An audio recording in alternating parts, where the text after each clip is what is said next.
नमस्कार, आप देख रहे हैं न्यूज नेक्सस और मैं हूं अभिषेक तिवारी। पूरे जिले में और यूं कहें कि पूरे झारखंड में कल ईद मिलाद उल नबी का त्यौहार मनाया गया, या यूं कहें पैगंबर मोहम्मद साहब का जन्म दिवस खूब जश्न में लोग झूमते हुए जुलूस निकाले और भाईचारे का संदेश देते हुए हर समाज के लोग उसमें जुड़े। और आप लोगों ने देखा होगा हमारे न्यूज़ के माध्यम से भी कि किस प्रकार से लोगों ने झूमते हुए गाते हुए मोहम्मद पैगंबर साहब का जन्मदिवस को मनाया और कहीं से भी किसी भी प्रकार के अप्रिय घटना या यूं कहें कि किसी के द्वारा कुछ भी देखने को नहीं मिला। सब लोग सौहार्दपूर्वक इस त्यौहार को मनाते हैं।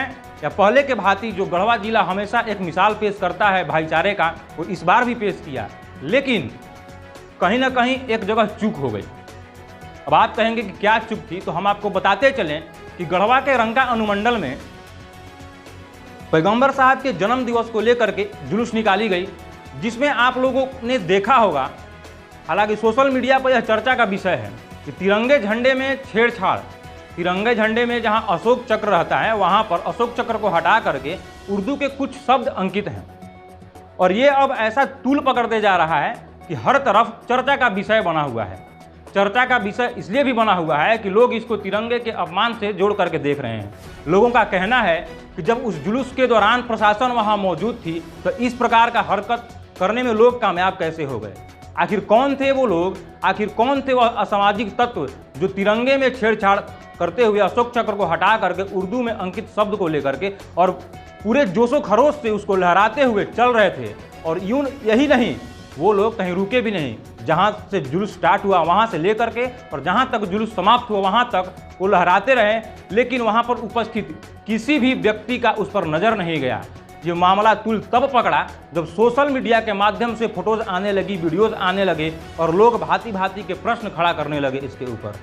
हम आपको बताते चले कि प्रशासन भी उस दौरान वहाँ मौजूद थी। अगर प्रशासन के लोग चाहते और उसको नोटिस करते तो ये जो मामला आज तुल पकड़ रहा है इसको वहीं रोक देते।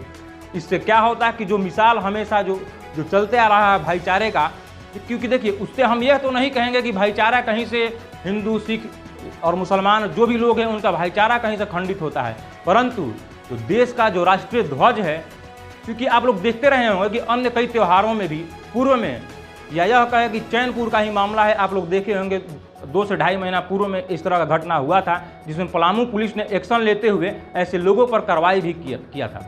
हम भी यही चाहते हैं कि अगर कोई भी लोग जो हमारा भाईचारा, जो हमारा मिलजुल करके त्यौहार मनाने का जो ये परंपरा जो सदियों से चला आ रहा है, इसको बिगाड़ने का कोशिश कर रहे हैं, तो क्या उनके ऊपर कार्रवाई होना चाहिए या नहीं। और होना चाहिए तो प्रशासन अब तक किस चीज़ के इंतजार में है, यह सोचना होगा आपको और हमको सभी को। आखिर आपको तिरंगा लहराना ही है तो क्या गढ़वा के रंका मोड़ पर जो जुलूस निकाला गया था उसमें शान से जो हमारे मुस्लिम समुदाय के लोग झंडा फहरा रहे थे और अपने पैगंबर को के जन्मदिवस के अवसर पर जो खुशियां मना रहे थे, जो झूम रहे थे और तिरंगा लहरा रहे थे, क्या उस तरह से नहीं लहराया जा सकता था? क्या यह जरूरी है कि तिरंगे से चक्र को हटा करके उर्दू का शब्द कुछ लिख करके, और आप क्या मैसेज देना चाहते हैं? आखिर क्या आप कहना चाहते हैं समाज को? ये आपको और हमको सबको सोचना होगा। देखिए, त्यौहार मनाया जाता है खुशी के लिए, यह नहीं कि हम त्यौहार मना करके गए और वो एक विवाद का रूप ले लिया।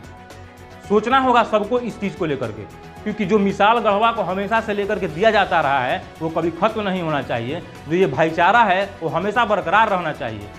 हम आपसे कहते हैं या हम आपसे पूछते हैं एक शब्द, सोचिएगा, विचारणीय शब्द है कि हम कभी भी कोई जुलूस लेकर के जाते हैं और सबसे पहले हमारा झंडा होता है और झंडा को लहराते हुए उसमें जो अशोक चक्र अंकित होता है, तो क्या गर्व की जो अनुभूति होती है, क्या उसको हटा करके कोई और चीज़ अंकित करके फहराने में वो कभी हो सकता है या कभी पॉसिबल है कि आपके अंदर जो एक तिरंगा झंडा को फहराने में जो खुशी, जो जोश आपके अंदर आता है, क्या झंडा के साथ छेड़छाड़ करके कभी आप सोचिए कि क्या वो खुशी महसूस कर सकते हैं आप?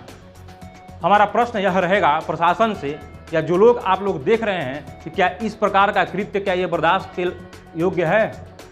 जो झंडा के साथ छेड़छाड़ हुआ आज रंका में, जो लोग, क्योंकि बहुत सारे ऐसे लोग होंगे जो इससे अनभिज्ञ होंगे, वो जानते भी नहीं होंगे कि इस तरह का जो हमारे साथ जुलूस चल रहा है उसमें क्या कुछ गलती हो गया है। क्योंकि उसमें देखिए बहुत सारे बुद्धिजीवी भी होंगे, मौलवी होंगे, मौलाना होंगे, वो आगे आगे जुलूस को लेकर के चल रहे होंगे। उनका यही सोच होगा कि कहीं से भी ये जुलूस जो है सो परेशानी या किसी को भी इससे कोई परेशानी ना हो, तकलीफ ना हो। लेकिन जब सोशल मीडिया पर ये सामने आया, तिरंगा झंडा लहराते हुए और उसमें उर्दू के कई शब्द लिखे हुए थे और अशोक चक्र गायब था, तो लोगों को ज़रूर ठेस पहुंचा होगा, क्योंकि हमारे जवान इस तिरंगा के लिए अपना बलिदान हंसते हंसते दे देते हैं। ये हमको कभी भूलना नहीं चाहिए।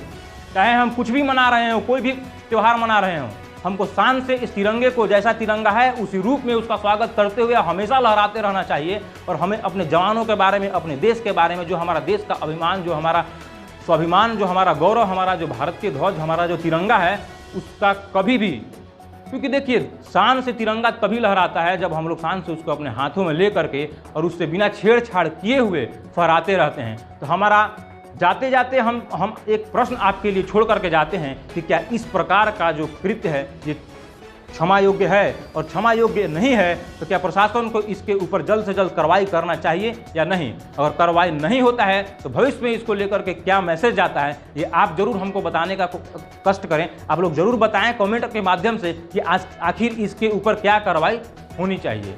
बने रहिए हमारे साथ और देखते रहिए न्यूज़ नेक्सस। जय हिंद।